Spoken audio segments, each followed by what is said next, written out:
한국불교 금강선언 총재 화란 스님과 함께 알기 쉬운 불교 이야기에 대해 배웁니다. 부처님께서 출가해서 6년 동안 고행하시고 그동안 왕사성을 중심으로 해서 여러 장소에 다니면서 교화하기를 6년이라는 세월이 걸리게 됐습니다.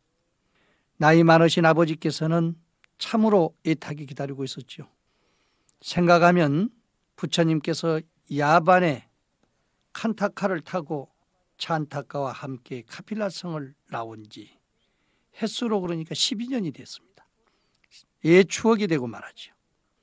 그 뒤 한결같이 큰 원의 성취를 위해서 한 마음으로 정진을 계속해서 때로는 숲속에 들고 때로는 산을 넘고 물을 건너서 갖은 고초를 다 겪은 후에 보리스못에서 최초의 정각을 성취했습니다.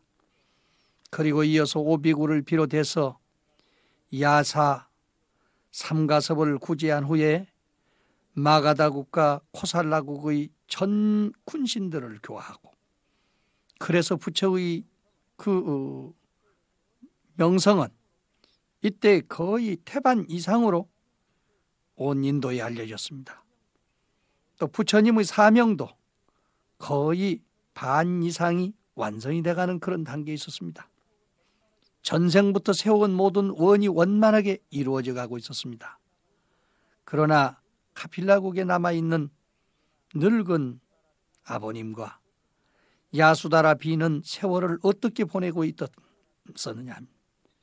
봄, 가을 바람 부는 그런 새벽, 달이 뜨는 저녁이면은 아들 남편을 생각하고 잠 못 이루는 밤이 말로 헤아릴 수가 없습니다. 자식이 집을 떠난 지 12년, 남편이 집을 떠난 지 12년이 지냈으니 그 세월이 얼마나 길고 멀었겠습니까? 그런데 요즘 생사조차도 알 수 없던 그 아들이 부처님이 돼가지고 그 남편이 부처님이 돼가지고 천지사방에서 진리를 전하고 있다는 소식을 듣고 놀라고 기뻐하지 않을 수 없었습니다. 더욱 옛 일을 생각한다면 절로 가슴이 뛰고 숨이 차서 어찌할 바를 모를 지경이었습니다. 아버지는 이미 늙어서 남은 목숨이 바람 끝에 이슬과 같았고 야수다라 비는 남기고 간 나홀라만을 안고 쓰다듬기를 유물만을 바라보며 허무한 세월을 눈물로써 탄식할 뿐이었습니다. 그래서 왕은 군신 가운데 말 잘 타는 기마병들 9사람을 골라서 왕산성으로 보냈습니다. 그러나 하루빨리 고국에 돌아와 나라 일을 보아달라는 애절한 소망과 부탁을 가지고 간 9사람의 사자는 중림정사에 이르자마자 부처님의 설법을 듣고 심취해서 그만 가지고 간 사명도 까마득 잊어버리고 다시 돌아올 생각도 하지 않고 그냥 거기서 스님이 돼버리고 말았습니다. 한 사람 보내, 두 사람 보내, 자그마치 9사람을 보냈으니 얼마나 간절하겠습니까? 기다리고 기다리던 정반왕은 이제 부처님 제세시에 부처님과 가장 절친한 친구였던 우다이를 보냅니다. 그냥 보내는 것이 아니라 덩어리에다가 돌아올 기자 올레자 귀라라고 바늘찜을 해가지고 글씨를 써서 보냅니다. 그도 또한 돌아오지 않을까 걱정했기 때문이죠. 우다이가 중림정사에 이르러서 부처님을 뵙고 서신을 전했더니 아버지의 편지는 구고간장이 찢어지는 것과 같았습니다. 부처님은 조용히 편지를 적고 명예 위에서 고국을 방문하겠다 말씀하셨습니다. 이 말이 떨어지자마자 환희에 찬 우다이는 한 길로 말을 몰아서 부왕께 아뢰었습니다. 부왕은 우다이의 보고를 듣고 크게 기뻐하며 칠보의 거마를 갖추고 온갖 장엄을 다해서 부처님을 맞을 채비를 다했습니다. 카필라국 백성들도 시달았다가 오랜 세월 끝에 대도를 이루어가지고 수천 제자를 거느리고 온다는 소식을 듣고 기쁨을 감추지 못하고 길을 닦고 꽃을 뿌리고 아름다운 여인들을 길가에 도열해가지고 금우한양의 일행을 환영할 준비를 다 했습니다. 원건의 은민들도 모두 모여서 그 화려한 기국 모습을 보기 위해서 수천만 명이 모였습니다. 그런데 이 어찌된 일입니까? 몸에는 검소한 옷을 입고 손에는 법장을 들고 왼손에는 바루를 들고 맨발로 걸어오는 이 한낱의 사문, 이 웬일입니까? 아무리 눈을 씻고 보아도 그는 틀림없는 왕년의 시따랐다요. 오늘의 부처님입니다. 성중에 가득한 시민들은 의회의 사문을 보고 낙심천만 놀라 했습니다. 특히 부왕은 이세의 종사로서 추앙받고 있는 그 아들이 이 한낱 일개 걸사에 지내지 않는다는 것을 보고 분개한 나머지 만면의 노색을 띠고 금방이라도 그의 앞에 뛰어가서 호통을 치고 싶은 생각이 간절했습니다. 그러나 부처님의 그 원만장엄하신 위용, 그 모습은 마치 해와 달과 같이 빛나서 그 누구도 감히 범할 수 없었습니다. 점점 가차이 올수록 얼굴빛은 달덩이처럼 빛났고 눈에서 빛나는 그 빛은 태양처럼 쏟아져서 누구도 그를 바로 쳐다볼 수가 없었습니다. 정반왕은 그 위대한 법력에 위압되도 자기도 모르는 사이에 수레에서 내려서 손을 맞잡았습니다. 아, 그대가 시다르타냐? 내 그대를 보지 못한 지 12년. 이 무슨 천행이냐? 정말로 희귀한 일입니다. 여러분 한번 생각해 보십시오. 찬란한 만개와 영락, 그리고 골룡포로 잘 차려입은 임금님과 대신들, 귀빈, 꽃향기, 버드나무 가지와 같이 붓고 푸른 연지 분홍 속에 금관을 쓴 흰수염의 제왕이 맨발로 한 바루를 손에 들고 한 가닥 베옷을 걸쳐서 입은 삼계 무게의 부처님과 서로 손을 잡고 눈물을 흘리는 이 광경을 생각을 해보십시오. 그러나 부처님의 눈에는 차라리 이 거치장스러운 성장이 사막같이 느껴졌을런지도 알 수 없습니다. 이렇게 해서 부왕과 부처님은 서로 대하고 마주 앉았습니다. 부왕의 가슴에는 1000가지 만가지 말이 흘러가고 있었고 슬프고 애처로운 또 기쁜 마음이 구름처럼 떠올랐습니다. 그대가 만일 나에게 돌아와 준다면 내 말년은 얼마나 행복할 것인가. 그러나 그대는 도를 깨친 도인, 나와 같은 왕은 한낱 티끌에 지나지 않게 볼 것 아닌가. 부왕은 이와 같은 여러 가지 생각에 얽히어서 부처님의 얼굴을 바라보니 단엄하고도 장려해서 자비와 지혜의 강명이 빛나서 또 그 세속적인 명리라든지 번뇌의 그림자라고 하는 것은 털끝만큼도 찾아볼 수가 없었습니다. 부왕은 속으로만 그렇게 헤아릴 뿐 차마 말을 잇지 못했습니다. 그런데 부처님께서 부왕의 흉중을 살피고 말했습니다. 저는 진실로 아버님의 마음을 위로해 드릴 것을 압니다. 자비로운 은정은 감당기 어렵습니다. 그러나 원컨대 저를 위한 생각은 하지 마옵소서. 제 마음은 이미 세상의 영원을 떠난 지 오래됐습니다. 돌아오려 하여도 돌아올 수 없는 사람이 됐습니다. 원컨대 이 애절한 사랑을 만 백성들에게 돌려주십시오. 이렇게 부처님께서는 간절히 말씀했습니다. 이제 부처님은 한 국가의 국민으로서, 한 아버지의 자식으로서, 한 아내의 남편으로서, 한 자식의 아버지로서만이 세상을 살 수 있는 경계를 넘어서서 온 인류의 스승으로서, 삼계 중생의 어진 아버지로서, 사생자부로서 거듭 태어난 사람이기 때문에 어떤 일개인이나 어떤 장소에서 특별한 모습을 가지고 살 수 있는 처지가 되어 있지를 않았습니다. 그래서 부처님은 이와 같은 말씀을 통해서 그 임금님의 마음을 최대한으로 이해드렸습니다. 그리고 부처님은 그가 깨달은 여러 가지 도를 낱낱이 말씀드렸습니다. 첫째, 이 세상 모든 것은 마음 가운데 나타난 하나의 그림자와 같다는 사실. 모든 것은 인연 따라 나지만은 그 인연은 반드시 만나면 헤어짐이 있고 헤어지면 또 만날 수 있다고 하는 사실. 세상 사람들은 무엇인가를 심어서 거두고 있는데 그 씨앗이 건전하고 아름답고 사랑스러울 때 결실 또한 아름답고 사랑답다는 그런 이야기들을 말씀을 드렸습니다. 간단명료하지만은 임금님께서는 오랜 세월을 두고 고통 속에서 자기의 마음을 단련해 오신 어른이시기 때문에 우리 태자의 말씀, 부처님의 말씀을 단번에 알아차렸습니다. 눈물을 흘리시며 감개무량하였습니다. 장하십니다. 내 아들이시여, 나는 이제야 출리의 도를 얻었습니다. 오직 나 내 것, 지금까지 내 마음을 괴롭히게 했던 것은 씻은 듯이 다 없어졌습니다. 시타르타여, 그대가 만일 없었다면 나는 영겁의 이 고뇌를 벗지 못했을 것입니다. 정말로 행복한 순간, 눈물과 희열이 번갈아가는 그런 순간이었습니다.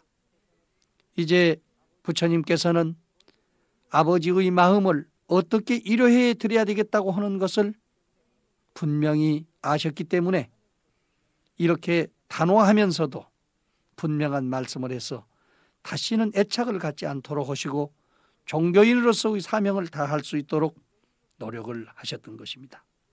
아버지 생각에는 적어도 가비라국보다는 몇 배, 몇십 배가 되는 큰 땅덩어리를 가지고 있는 교살라국 또는 마갈타국, 기타 여러 나라의 군소 국왕들의 기우를 받고 그들의 존경을 받는 내 아들이 황금찬란한 골룡포를 입고 아름다운 말을 타고 돌아올 것으로 생각했던 이 노인의 실망은 말로 형언할 수 없었지만은 이제 그 거치장스러운 성장보다는 그 속에 갈무려져 있는 진리의 모습, 그 본래의 순수한 마음씨를 보고 깨달음을 얻게 됐습니다.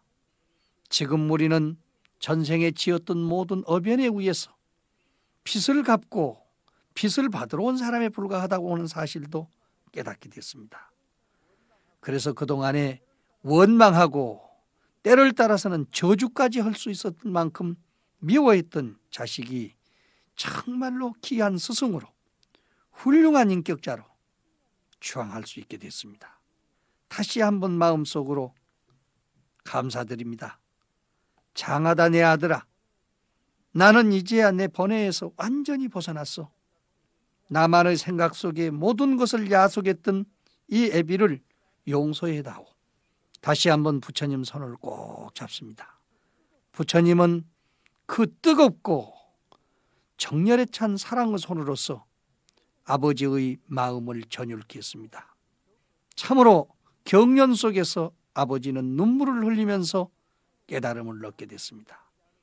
말씀은 하시지 않았지만은 이제 그 말 없는 말은 정반항으로 하여금 더 깊은 언어 이전의 소식으로서 깨달음을 얻게 했습니다. 이것이 바로 이심전심이 아니겠습니까? 아버지와 자식. 전 그런 생각을 늘 해봅니다. 우리들 출가인들이 또 수행자들이 수행을 핑계하면서 내 가정과 부모를 제도하지 못한다면 누가 그 가정과 부모를 제도할 것인가? 부처님은 정말로 훌륭하신 분이다. 수행의 모습도 누구도 본도 보이지 못했을 때 그 6년 고행을 피나게 하고 누구도 그러한 깨달음을 얻지 못했을 때 스스로 깨달음을 얻어가지고 많은 사람들의 존경을 받아가면서도 마침내 가족까지도 버리지 않고 직접 찾아가서 나이 95세가 넘었던 아버지를 참배하고 아버지의 마음을 깨쳐주시는 그 아들, 이런 아들을 주신 분은 진실로 행복하신 분입니다. 가슴에 한을 맺히고 눈물로서 하소연하다가 저 세상으로 떠나게 되는 그런 부모하고 아버지 앞에서 분명히 저의 깨달음을 설명을 해서 그 인연법까지도 초월할 수 있도록 길을 인도하시는 부처님의 그 거룩한 모습을 볼 때 우리는 세속에서 쓰는 이판사판이라는 말을 쓰지만은 이거야말로 이판사판이 아닙니까? 이치적으로 분명하고 사실적으로 분명한 것입니다. 무슨 일을 하는데 행정을 담당하고 논리를 제공하는 이판사판이 아니라 우리 마음의 씀씀과 행동의 모든 것을 분명하게 나타내서 사람으로 하여금 미련을 남기지 않고 무명중생을 깨쳐주시는 부처님, 아버지의 한을 풀어주시는 부처님, 우리도 그와 같이 돌아가신 영혼에게까지라도 한을 풀어줄 수 있는 불자가 될 수 있다면 부처님의 제자인 것을 자부해도 좋습니다. 내일은 왕통과 법통에 대한 말씀을 드리도록 하겠습니다. 사람은 언제나 사람을 맞을 준비를 하고 살아야 손님이 왔을 때 걱정이 되지 않습니다. 어제도 말씀드렸듯이 정반왕의 생각은 우리 아들이 적어도 7, 8개국의 임금님의 존경을 받고 있기 때문에 이제 굉장한 그런 위엄을 가지고 돌아올 것이다, 이렇게 생각을 했는데, 가비라국이라고 하는 나라에서는 지금까지 특히 석가족 출신들은 출가자가 매우 적었습니다. 거의 없다시피 했습니다. 그래서 관념적인 출가자는 덜어 있었지만은 부처님과 같은 그러한 위대한 출가의 정신을 가진 사람은 드물었었기 때문에 그 출가자가 그렇게 몇천 명씩 같이 몰려온다는 것은 상상할 수 없었습니다. 그래서 정반왕궁에서는 출가자들의 법도를 잘 몰랐었고, 또 감히 그분들을 한자리에 모셔가지고 공양 대접할 만한 그러한 준비도 돼 있지 않았습니다. 오직 서가 부처님을 중심으로 해서 몇몇 사람이 오면은 그분들을 궁중에 모시고 대접할 생각만 가지고 있었습니다. 그런데 자그만치 부처님이 본국을 찾는다 했을 때 스님들만 따라 나선 분이 2,000명이 넘었었고, 그때 옆에 구경을 하고 따라 나선 사람들이 3,000명이 넘어서 5,000명이 넘었다고 합니다. 엄청난 승가대주입니다. 그래서 부처님으로서는 가비라국을 찾았지만은 스님들께서는 일단 마을집에 들어가서 잠을 자지 않게 돼 있기 때문에 준비가 되어 있지 않는 왕궁에 들어갈 수가 없었습니다. 할 수 없이 부처님은 그 왕성으로부터 약 2km 떨어져 있는 니그로다 동산에 자리를 잡고 그날 밤을 편히 쉬게 됐습니다. 그런데 그 이튿날 그 많은 비구들이 바루를 들고 집집을 찾아서 걸식을 하다 보니 카필라 시민들은 또 한 번 놀라게 됐습니다. 어제는 그 위대한 성자의 거칠은 옷이라든지 또 바리떼 들고 다니는 그 모습을 보고 놀랐었는데, 오늘은 그 바리를 들고 밥을 얻으러 나오는 그 모습을 보고 놀랐습니다. 자, 그래서 사람들은 이야기하기를 정반왕궁에는 저만한 스님들을 공양할 만한 양식이 없다는 말이냐, 어째 해가지고 우리 석가족 가운데 일찍이 그와 같은 밥을 빌려 다니는 사람이 없었는데 우리를 저렇게 망신을 주고 있느냐, 이렇게 해가지고 모두가 업신여기고 문을 닫았습니다. 모처럼 찾아간 고향 땅에서 하루 한때 먹는 공양마저 거르게 됐습니다. 그래서 완전히 그 5,000여 명이 되는 그 숫자 가운데서 실제로 밥을 얻어먹은 사람은 몇 사람에 불과하고 완전히 굶다시피 됐습니다. 이 소식을 들은 부왕이 나타났습니다. 당황한 어조로 말씀했어요. 부처님께서는 어떻게 해가지고 우리를 이렇게 부끄럽게 하고 있습니까? 당신의 집에는 이만한 사람들을 공양할 만한 능력이 없다고 생각하십니까? 그때 부처님께서는 태연한 말씀을 하셨습니다. 아닙니다.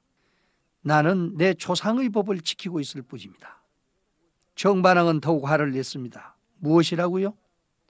당신의 조상은 마하삼바타 왕 그 이후로 지금까지 왕궁의 태자로 태어나서 한 사람도 걸식을 한 사람이 없습니다. 그랬더니 뜻밖의 말씀을 하십니다. 임금님이시여, 그것은 왕보이십니다. 저는 부처님의 법통을 계승하고 있습니다. 정반왕은 또 한 번 놀라게 됐습니다. 어제는 한 국가나 한 왕족이나 그런 범위 내에서 자식을 바라보던 마음이 부처님 법문을 듣고 세계적인, 인류적인, 전중생적인 세계까지 번져나갔었는데, 그 넓고 큰 세계에는 또 다른 족보가 있다고 하는 사실을 놀라게 됐습니다. 나라에는 임금님의 계보가 있고 가정에는 족보가 있습니다. 그러나 부처님 나비에는 불보가 있기 마련인 것입니다. 그래서 그 불보를 처음으로 들었죠. 족보만 있고 왕보만 있는 줄 알았는데 이제 알고 보니까 세상 사람들이 알지 못하는 불보가 있다는 것까지도 깨치게 됐습니다. 인류 역사 가운데는 수많은 부처님이 탄생하셨습니다. 그 가운데는 과거 7부를만을 우리는 들고 있는데, 하여간 마을 사람들이 과거의 조상을 7대까지 집에서 섬기듯이 우리 불교에서도 7대까지 부처님의 족보를 형성해서 잘 모시고 있습니다. 과거 장엄급 시대의 비바시 부처님, 시기 부처님, 피사부 부처님, 이런 세 분이 과거급에 계셨어. 넷째 번으로 현재 현급에 태어나신 구르손 부처님, 구나한모니 부처님, 가섭 부처님, 이렇게 세 분이 계시니까 과거 부처님 세 분, 현재 부처님 세 분, 그리고 현재 직접 태어나 계신 제7번째에 바로 서가모니 부처님이 되는 것입니다. 그래서 서가모니 부처님은 최초로 부처님의 역사를 밝히셨습니다. 그리고 말씀하셨습니다. 제가 제도하지 못한 중생을 제도하기 위해서 장차 미륵 부처님이 태어나실 것입니다. 그분은 다른 법을 계승하는 것이 아니고 바로 내 법을 계승하고 과거 7부의 법을 계승해서 말세 중생을 제도할 것입니다. 비로소 정반왕은 멍하니 서 있다가 부처님, 이 어리석은 중생을 용서해 주십시오. 집을 나간 수행자와 도를 깨친 부처님은 정식으로 공양청을 하여야만 공양의 요청에 응한다는 말을 듣기는 하였지만 내가 내 자신에 집착하다가 보니까 모든 것에 법도를 잃었습니다. 이제 내일부터서는 정식으로 공양을 청하여 올리고자 하오니 승낙하여 주십시오. 그래서 부처님께서는 그 이튿날부터 공양청을 받아서 가게 됩니다. 자, 여러분, 이 법문을 들으시고 혹시 자제되시는 분이 출가해서 산중에 들어가서 고행을 하고 계신다든지 또는 훌륭한 인격을 얻어서 시중에 나와서 포교를 하고 있다든지 승가의 대중으로서 어떠한 자리를 차지하고 있을 때 우리는 이미 집을 벗어나서 출가 수행자로 계신 내 아들에 대해서 어떻게 생각하시겠습니까? 우리는 오직 우선 내 생각에 의해서 옛날의 내 자식이다, 단지 삭발하고 출가해서 스님의 법복을 입고 가사를 걸치고 있는 그 모습만 다르다, 이렇게 생각하시는 정에 의해서 그런 생각을 벗지 못하시는 분들이 더러 있을 수 있습니다. 그러나 우리는 아들이 출가해서 공부를 한다면 아들의 마음이 어느 정도인지 알려면 바로 그분을 따라서 같이 마음속으로라도 수행하고 공부하는 정신이 있기 전에는 그 마음을 이해할 수가 없습니다. 또 그런 분들이 내 집을 찾아오게 된다든지 내가 그분들을 찾게 됐을 때는 반드시 거기에 해당되는 법규를 잘 지켜야 됩니다. 스님들은 아무 데서나 길가에서 가다가 때 없이 음식을 먹자고 한다고 해서 함부로 잡수는 것이 아니게 되어 있습니다. 반드시 더군다나 인도 같은 데서는 하루에 한때 잡수는 공양이기 때문에 공양청을 해야만 됩니다. 내일은 저희 집에서 공양을 무슨 일로 올리겠습니다. 어떤 방법으로 해서 공양을 올리겠습니다. 또는 대중들은 부처님 1000명 대중 가운데서 몇 명 정도만 우리 집에 초대를 하겠습니다. 이렇게 해서 거기에 분수 따라서 공양을 올리게 되어 있습니다. 그런데 우리는 우리 생각에 의해서 음식을 마련하고 만일 그냥 오십시오 한다면 혼자만 오면 어떻게 할 것이며 또 같이 한꺼번에 1250명이 온다면 어떻게 하겠습니까? 이런 준비가 있어야 되는 것입니다. 이런 준비가 없이 초청이 없었기 때문에 초청이 없을 때는 언제든지 칠가식을 하면서 그 중생들의 세계를 살펴보고 또 교화의 대상을 찾는 것입니다. 부처님은 같은 석가족이지만 처음으로 석가족이 있는 장소에 와서 하루 동안 밥을 얻는 가운데서 석가족들의 마음이 어느 정도 자만심에 차 있다.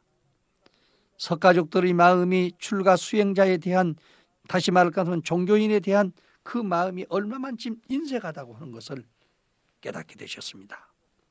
그렇지만은 이것은 오랫동안 익혀온 습관이요, 석가족의 자존심이기 때문에 이것을 건드려서는 안 될 일입니다.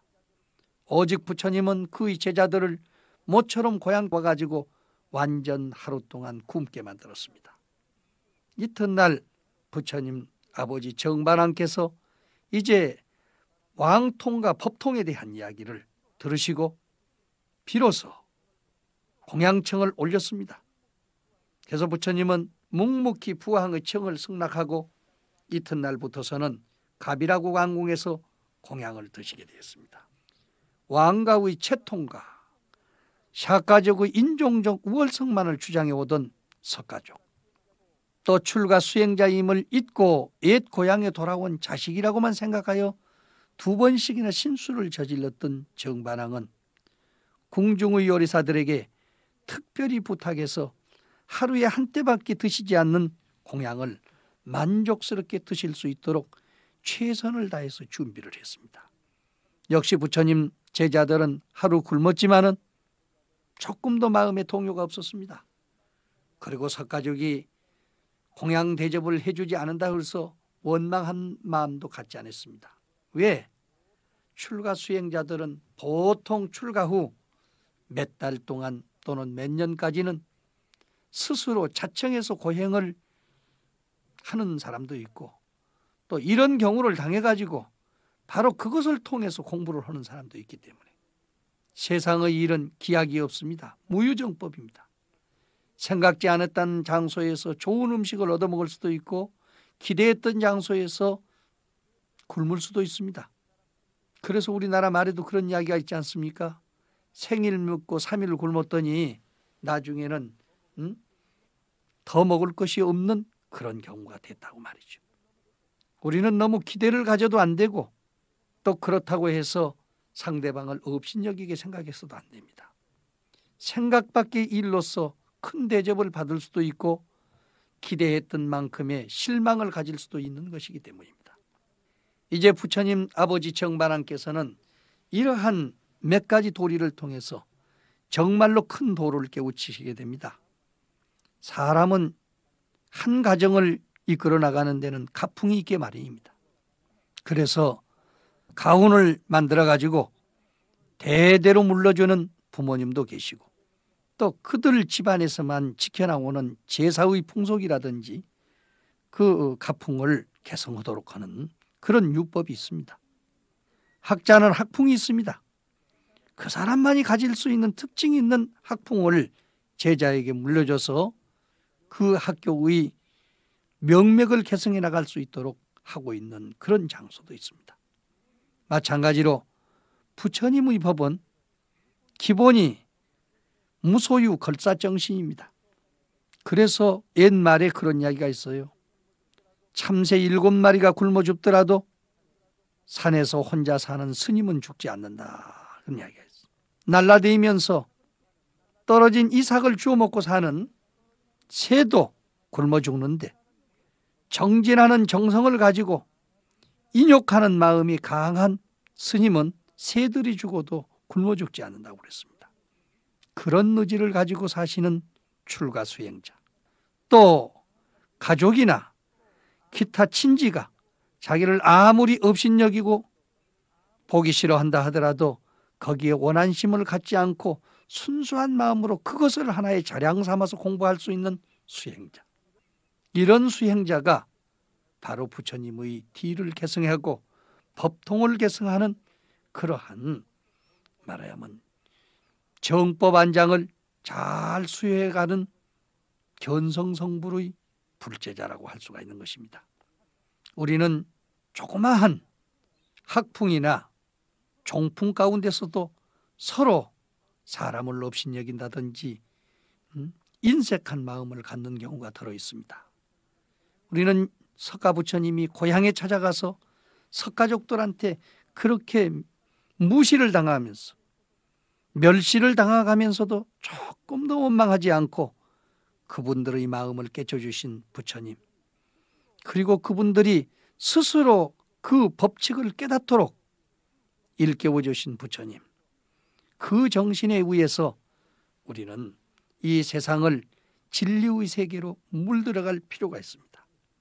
성급하게 서양식으로 막 밀어버리는 식으로 포교를 해서는 안 됩니다. 금생에 안 되면 내생도 좋고 내생에 안 되면 전해생도 좋고 끈질긴 마음으로 천천히 나가야 됩니다. 절을 하나 짓는데도 인도에서는 동굴 하나를 파는데 700년이 걸린 그런 장소도 있지 않습니까? 그런데 우리는 절을 하나 짓는데 당대보다는 당년에서 해결을 해보려고 하는 그런 성급한 마음을 가지고 있기 때문에 그런 절이 어찌 세계적인 사찰이 될 수 있으며 수행처가 될 수 있겠습니까? 끈질긴 마음, 용맹스러운 마음으로 잘 참고 인욕정진하면서 부처님의 법통을 계승해 나갈 수 있는 불자가 되도록 노력해야 되겠습니다.